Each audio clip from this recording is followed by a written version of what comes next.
You can download those videos to your iPhone, iPad, Android device, and push them up to Facebook.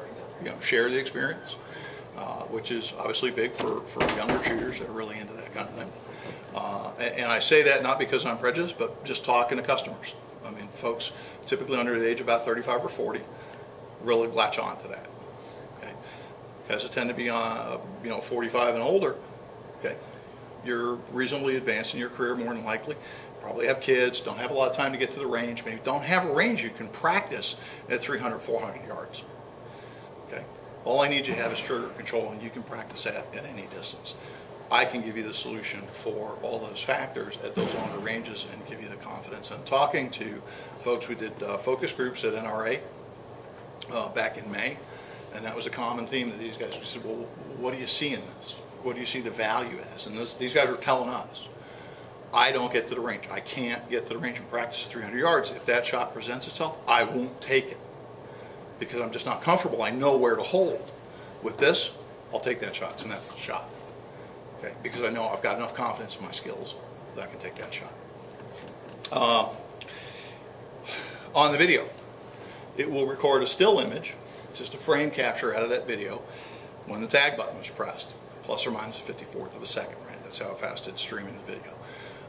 So you've got a capture of what you were seeing when you hit the tag button, and when it senses the recoil of the shot, it freezes the frame immediately before that. So you have an image of how everything was lining up when you actually pulled the trigger. So, well, I missed. Well, yeah, look. You were pointing at the rock.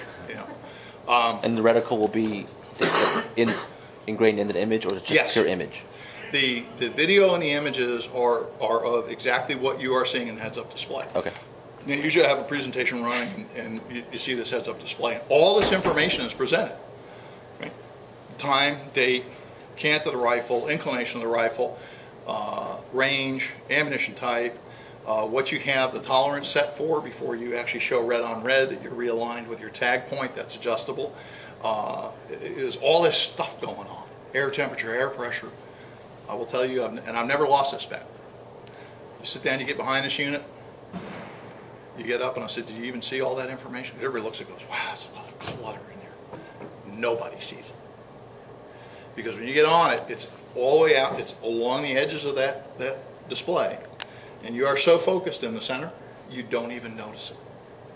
Even just shooting static targets, you will not see it unless you go looking for it. Now, when you hit the tag button, the range will come up right in the center, just above your tag point, and it'll show you that. It'll pause for about a half a second, and then it'll drift up into a box in the top left-hand corner. So you got that presented to you right up front. You'll look for it, and then it gets out of the way. How do you sight that in? The rifle has the optic mounted at the factory, and it's sighted in at 100 yards. At the factory? At the factory. The user has the capability to tweak that. There is a setup screen, which you enter simply by pressing and holding the mode button for about 3 seconds. A little setup screen will come up. It allows you to adjust which ammunition type you're using. It allows you to tweak the zero, 4 MOA, left, right, up, down. And the zeroing is that simple. Okay? You shoot, okay? Rule of thumb, every 100 yards an MOA, 1 minute angle is an inch. So I can do it at 100, 200, 300, 400. I'm off by 4 inches at 400. That's 1 MOA I'm left. I dial in 1 MOA right, I'm done. No turrets, no nothing. It's all in software.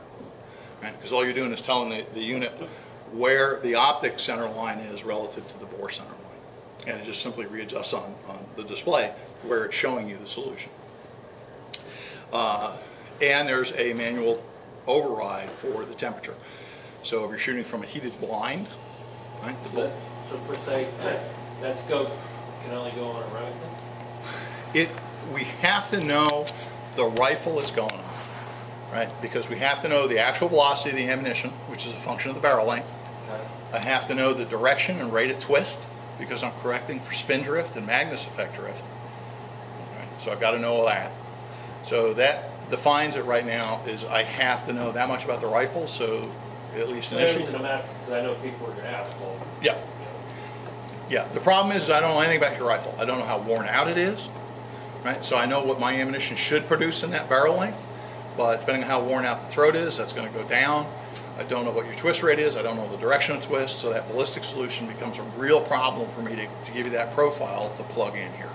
Yeah. Is it compatible with other Remington rifles, like say an R25, the 308 AR? I want to put that scope on that gun, brand new out of the box. Yeah, the biggest issue is that the initial zeroing process is done with a special piece of software that allows for rather massive changes in the zero, which is not available at this point to the end user. That may be in the future, but there's all kinds of problems with moving it. Again, you know, what's the twist rate on that barrel compared to what we profiled it in and what the profiles are preloaded. The unit is preloaded with ballistic profiles for 3 ammunition types. Okay, so for the 30-06, it's a 168 Sierra Match King Premier Match load. It is the Core Lock 180 grain Ultra Bonded, and it is for folks who like solid copper bullets, or they are going to hunt in California, whatever. They've got regulatory restrictions. There's a Barnes Vortex tipped TSX 168 grain load. Okay, and you simply select that. Again, that's in the HUD as well. Back to the manual temperature, you would want to use that if the flight of the bullet is going to be through air that's got a different temperature from where you're sitting. If you're out at a range in bright sun uncovered, this unit is black. It will heat up simply from the sun beating on it, and that will cause an error in that reading of that temperature sensor. It'll start, if it gets hot enough, it'll start seeing the temperature of the housing. So I can go in and manually say, look, it's 82 degrees, and plug that in, and it'll simply read that manual setting. The way you get rid of it, you simply power down, power back on. It always powers up in auto for temperature, and you can do that. I think that's about it for what the unit does. We do have a website dedicated to this system. It is called shoot2020.com.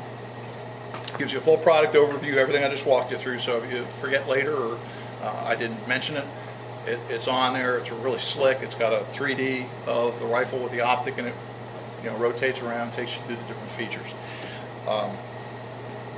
The burst eliminator we're talking about. So I went through and I looked at the 308. Okay, now our 308 is a 20-inch barrel. Now, if I go to my catalog for the velocity of that ammunition, it is being quoted, as everybody's is for all major manufacturers, well, as 24-inch test barrels. And the way Burst tells you is you go to the manufacturer's catalog, you pull the velocity, right? Velocity's wrong for a 20-inch barrel. Well, how much of an error is that? Well, it can't be that much. How about 40 inches at 400 yards? That's the error. You've got 40 inches more drop because you've lost some 160 foot-second at the muzzle, just because you've lost 4 inches of barrel length. Okay, so that's why, that's another reason we profile the ammunition. We actually took 8 of these rifles. We took the ammunition, we actually went and shot them. So what is the velocity of this ammunition? We know where we controlled it. Okay, standard velocity control point. What do you actually get out of this rifle? What do you actually get out of the 308 SPS? What do you actually get out of the varmint? So when we did the ballistic profiles, it's based on the actual velocity out of that rifle. You say that has a reflectivity for a whitetail, but someone that's going to purchase that thing and be able to shoot a white doe or a black bear, oh, sure, that'll compensate for that, yep, correct? Yep. The laser rangefinder, I said, I quoted the capability of 750 yards. And if you have a surface that's more reflective, it'll actually go longer than that. We won't tell customers this, but I've actually seen snapshots of the HUD that read ranges in excess of 1,100 yards, because in that case, the reflectivity of what they were trying to range find at that point was higher. The tag feature is capped. Okay, now what we say is 500 yards. Okay, beyond 500 yards, if you try and tag, you're going to get a message that says out of range. There's a couple of reasons for that. Number one is it really ethical to shoot something with a 308 at 600 or 700 yards? Probably not. That's really stretching the capabilities of that cartridge. So we said 500 yards, that's as far as we're going to go. Because people will take this to a range that says they have a 500 yard range, and it's really 510, and we don't want the nasty phone calls. That cap that's actually built in there is a little bit beyond 500. So it'll actually return readings and let you tag at 510. I'm not sure exactly where that cap is, but we set it high enough over 500 that errors in where targets are positioned at a typical range are not going to end up with a customer coming back and saying, it's 500 yards, I want to tag. So there is that safety factor built in. Any other questions? Okay. You guys ready to go shoot? Yes. Let's go. Real quick, this is what do you get for your money? This is how the unit comes. It's in a custom hard case. Got the logo hot stamped on the side. We've got this really, you guys that did this foam did an outstanding job. Custom cut foam. The optic is mounted, so it'll sit up in here on the rifle. There will be 2 batteries in the unit, and you open that case up. The charging cradle is there. There'll be 2 batteries in there as well. AC power supply for the charging cradle. Power cord simply plugs in the back here. If you're out in bright sun, particularly in uncovered shooting position, especially if the sun's up behind you, this slides right simply on the back and helps block that sunlight from coming in. Imagine trying to look at a television in bright sun. It's really hard to do. Put this on, blocks all that light out, and your image gets in a lot better.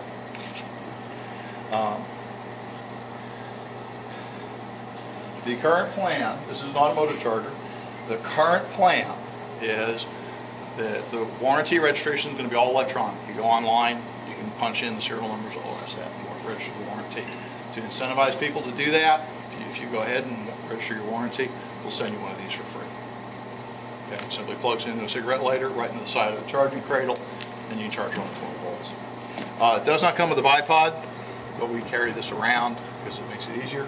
If someone wants to put the bipod on, the foam is already pre-cut. You can simply just break that, pull the foam out, and you got a cut there already for the bipod to stay mounted. Also included in the purchase price, 300 rounds of ammunition. Right? We profiled it with 3 specific types. So there's a special case we built. It's got 100 rounds of the Sierra Match King load, which is the same. Every one of the 3 systems has a Sierra Match King. It has a traditional lead core hunting round. So in the 223, that's the 55 grain AccuTip. In the 308, it's the 150 core lock ultra bonded. And then the 30-06, it's the 180 core lock ultra bonded. There'll be 100 rounds of that. And then for the 223, you've got the 55 grain TSX. It's the untipped arms. And then in the 308 and the 30-06, it's 168 grain tipped TSX, 100 rounds of that. So there's a case that goes with this. And when this comes in to the store, we'll be shipping these direct to the store.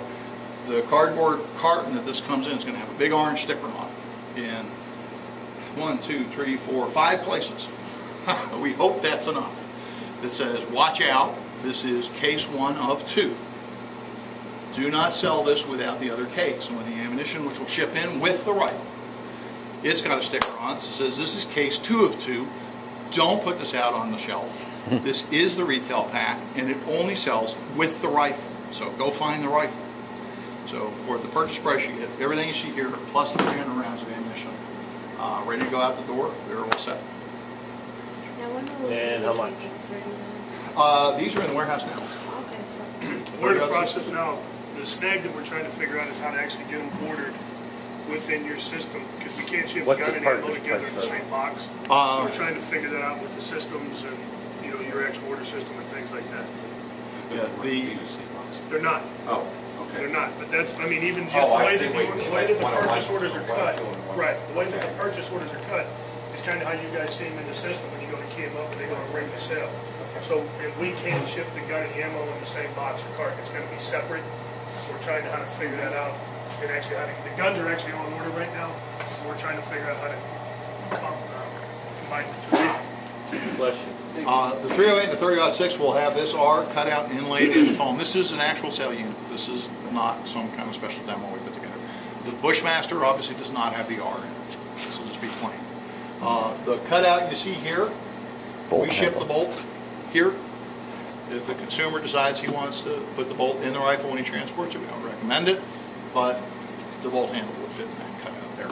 MSRP $54.99 for the 223, and the 2700s are $55.74